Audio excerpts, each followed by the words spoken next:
Some people are saying Zach Edey doesn't deserve Player of the Year honors, but his numbers have earned him this spot. You are Locked On Big Ten, your daily podcast on the Big Ten Conference. Part of the Locked On Podcast Network. Your team every day.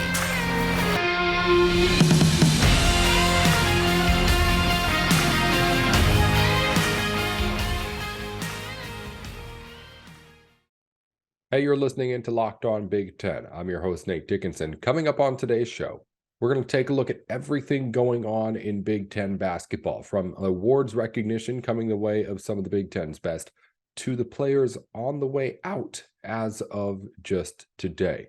Before we do that, though, today's show is brought to you by FanDuel Sportsbook, the official sportsbook of Locked On. Make every moment more with FanDuel. Visit FanDuel.com/LockedOn today to get started. We're going to talk more about FanDuel here later on, but before we get into anything else, let's dive into the latest in some of the award recognition from the Big Ten and some more coming up. We've heard AP Player of the Year announced. It is Purdue's Zach Edey, and as the biggest of the hardware is yet to come on Sunday with the Naismith Player of the Year being announced, then is it a shoo-in for Zach Edey to take that one too? And is he deserving of these awards, given that Purdue had a slow finish to the season, but also the failure to go on in the NCAA tournament and losing to a 16 seed? That's all up for debate, and that's where I want to start the program. Nate Dickinson with you here again, and welcome into Locked On Big Ten. You can follow along wherever it is that you listen to podcasts, on YouTube and on Twitter too, at Locked On Big Ten. 10 at the end, not TEN. Let's dive right in. Zach Edey is your AP Player of the Year. That has already been decided. And with that announcement came some backlash from some people in the Big Ten around the country, purely because of how Purdue ended its season. Yes, the Boilermakers lost to a 16 seed in Fairleigh Dickinson, but at the same time, Purdue also in the last month or so was just not the same team. Everyone in the Big Ten kind of saw that that team had not played in the same way it did in the beginning part.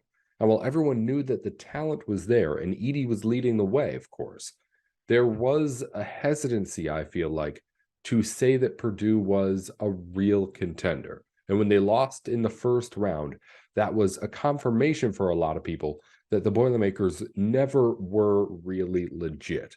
I would argue that there were plenty of points in the season where you could say Purdue was a legit championship contender, but down the stretch, it was definitely a struggle. And some of that bad vibes, let's say, also definitely went on to Zach Edey as well, as his individual recognition took a hit too. Because so the first half of this season, he was just the dominant big man from the country. And I think over the course of the year, people started to realize that Edey was a lot more than just the big body he had previously been at Purdue. But at the same time as Purdue started to falter, so did people's faith in Edey. And a lot of people were saying, when this award was announced, that they weren't looking at the whole picture, the voters in the AP polls, that they didn't take into effect enough that Purdue played weakly down the stretch, of course, lost in the NCAA tournament, but that he just wasn't the same player. However, when you look at all the numbers, it's pretty obvious that what Zach Edey did this season was the best in basketball. And it's the reason why, if you ask me, he's going to easily take home this Naismith Player of the Year trophy at the end of the weekend as well, too. Let's just take a look at some of the more advanced metrics, because that's some of the stuff that we're going to be looking at here. When it comes to estimated wins added, when it comes to player efficiency rating, when it comes to advanced metrics like win shares. Win shares is what I'm talking about. Zach Edey led the country in all three of those categories. He led the country in total rebound percentage and offensive rebound percentage. But it's not just the fact that he led these categories that he's going to get him this award. It's the fact that he led it in such a dominant fashion too. Edey's PER for the season was 40.2. That was 6 points better than second in the country, which just so happened to be Trace Jackson Davis, another nominee for the Naismith Player of the Year award. His win shares at 8.8 are a full win more than second place. The difference between second and 10th place in that award was 0.8 points. 10th place had 7. Edey had 8.8, a full point bigger than second place. The gap between first and second was bigger than the gap between the next 8-9 players combined. That's the kind of dominance we're talking about with what Zach Edey did this season. And yes, a lot of it's with the points and rebounds, just him stacking the stuff sheet every single time. And a lot of people, I'm sure, would say that that's not what should matter as much as the actual winnings of the games. And well, yes, I agree too. You should put those things into thought when you're going into these awards. At the same time, when someone's dominated these stats in the way that Edey has, it's an obvious pick here that he has to be the player of the year when you're going into it with that. Throughout the year, beginning to end, no matter what Purdue was doing around him, Zach Edey was always good. Every single time he went out onto the court, and more than good, dominant in just about every game. So with that, he was able to put together these numbers, and these numbers prove that over the course of the full season, nobody did it quite like what Zach Edey did. And you can argue that by giving Zach Edey the award, you're not honoring the full season. I'd put the same argument on you, only flip the tables and say, if you don't think Zach Edey should be our player of the year, then you're really just not paying attention to the early part of the season in which he was absolutely dominating. And also, to be honest, you're probably not paying as that close attention as you should be to just Purdue at the end of the season too. Because while they were losing some games, Zach Edey was really good in every single one of them, just about. So Edey is going to be the Naismith Player of the Year. He is already the AP Player of the Year, and he's going to have earned both of those awards, no matter what the backlash is around it, because there will be backlash with the way that his season ended. Also, Big Ten players going up for Defensive Player of the Year awards as well. Both Chase Audige from Northwestern and Caleb McConnell from Rutgers, 2 of the 4 finalists for that award. Big Ten makes up half of the Naismith Player of the Year award finalists as well, too. We already mentioned Trace Jackson Davis and Zach Edey are nominated, as well as Gonzaga's Drew Timme and Kansas's Jalen Wilson. We're going to be back in just a minute to talk more on Big Ten hoops, as we've got big news about players leaving programs. Hunter Dickinson is into the transfer portal. Jalen Hood-Schifino is into the NBA draft. And we've got Tom Izzo having some comments on the transfer portal as a whole. We'll get into all that here in just a minute on Locked On Big Ten. Before we do any of that, though, FanDuel is the official sportsbook of Locked On. And right now they've got a great special going on where you can get yourself a no-sweat first bet just by signing up with us here at Locked On. All you have to do is head over to FanDuel.com/lockedon. It's FanDuel.com/lockedon to get your no-sweat first bet, where if your first bet loses, you get up to $1,000 in bonus bets back for free.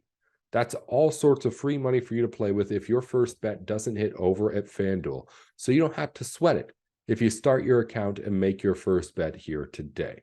All you have to do is head over to FanDuel.com/lockedon, sign up, and place your first bet on any of the numerous things you can place your money on over at FanDuel.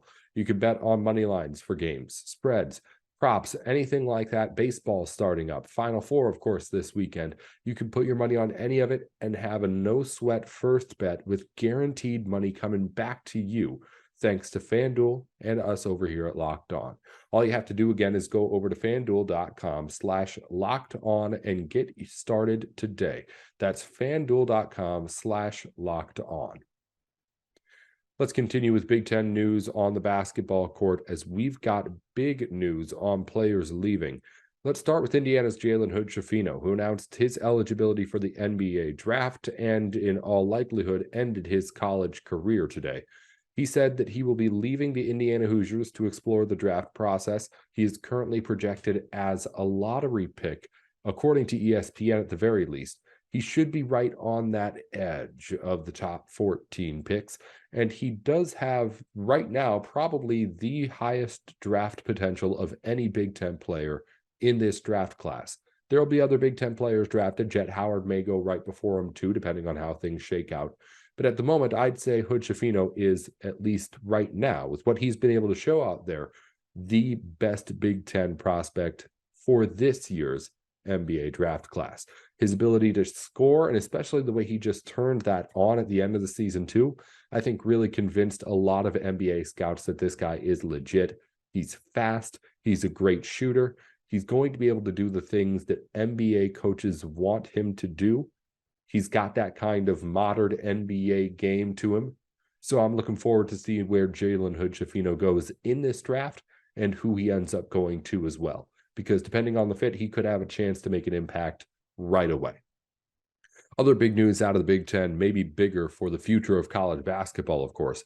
Hunter Dickinson announced he has entered the transfer portal, is not headed to the NBA draft, is instead going to look elsewhere to see where he can take his talents next season.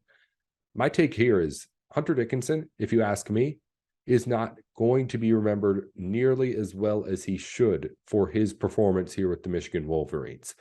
There was a good part of this season where I was definitely a Hunter Dickinson hater.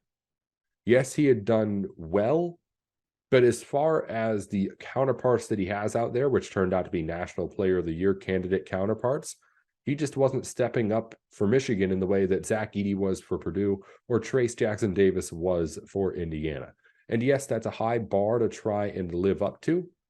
But at the same time, we went into this season thinking that Hunter Dickinson had that kind of potential to be that kind of an elite player with this team. And no, maybe he was never that. But at the same time, he carried this Michigan team for a lot of the last couple of seasons. He was the lone bright spot for a lot of what was a disappointing couple of years, given what Michigan had coming in. Top 25 preseason talent in multiple cases. And at some point throughout each of the last 2 years, people were thinking that Michigan was a really, really good basketball team. And while they never lived up to the expectations as a team, Hunter Dickinson is a 3-time All Big Ten player. That's something that just doesn't come around all that often. And now he's going to be able to take his talents into the portal and be able to join a team where he thinks he can really be part of a national championship contender. And that's what's really, really going to be fun to see for him next season. Because maybe he goes to another Big Ten team, and that would be insane for us. But no matter where it's at, he's going to pick an opportunity where he can succeed and try to succeed in a way he never did at Michigan. But I believe that that team success is going to be a big, big part of it for him too. And we'll see what ends up taking place and how he can do things at wherever his next destination is. But for Michigan, I think now Juwan Howard, we're really going to see, all right, what can he actually do here? Because it's been already a couple of disappointing years for the team as a whole with his leadership and with what was thought to be some really good players. Now you're losing your biggest piece. And now the real rebuild starts. And he's going to have his opportunity to say, okay, I've been here a few years now. Here's what I can put on the floor. And here's what we can really do. Because there's been recruiting class wins for Juwan Howard here. He's done perfectly fine there, brought in good players. But it hasn't quite translated in the same way to winning on the court. And now I think Juwan Howard is really, really going to start to be tested here. Because I don't know how many more disappointing years he has as the head coach of this team. We'll see. But at the moment, Juwan Howard has been a bit of a disappointment as the head coach of the Michigan Wolverines. And we know that the expectations at Michigan, while it may not be football, are always going to be high. Finally, Tom Izzo had a quote speaking out against transfer portal rules, mainly about getting waivers for a second transfer that apparently he just thinks are a little bit too lenient. Here's the official quote from Izzo, and I quote, "This waiver thing, if you've got a hangnail, you get a waiver. I just don't believe in that, because I think somebody, whether it's a lawyer, whether it's agents, whether it's people, they're just going to come up with a different reason. I just think we're hurting decisions that kids make. I mean, we've got 1,200 talking about people in the transfer portal. By Tuesday, we'll have 1,500. And then we're going to get a second wave of kids in the portal. And kids are going to go places that maybe it's a little bit for the money. Maybe it's because they're worried about beating somebody else out. We all had to beat people out. And I think we're losing that. Where's the competitive edge? Listen, if you ask me, anyone who has complaints about the transfer portal is just somebody who isn't using the transfer portal well enough. Because I have yet to hear an argument that's really logistically sound as to why this thing isn't good for the school, for the competition. Yes, in theory, the rich only get richer, but the rich were only getting richer anyway. And it gives players at small schools opportunities to go to bigger ones, but also it gives players at bigger schools opportunities to get more playing time at a smaller place. Or maybe it's just not a right fit where you're at, and you're able to go to somewhere else.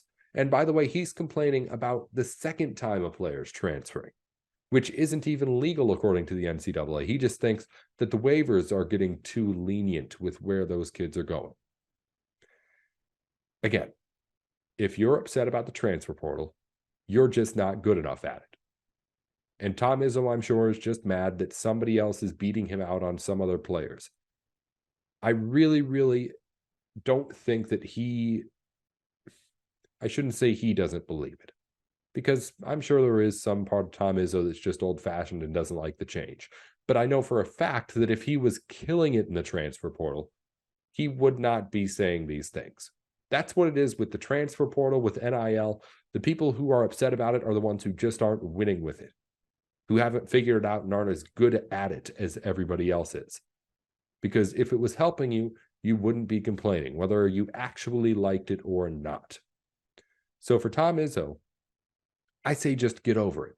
Because you'll notice with these arguments that they make, he talks about having to beat somebody else out. That's not an actual argument. That's not a real thing. Yes, you have to beat people out on campus, but you have to do that just about everywhere. And these players are going to places, yeah, maybe it is so they have a better chance at getting playing time. But who cares?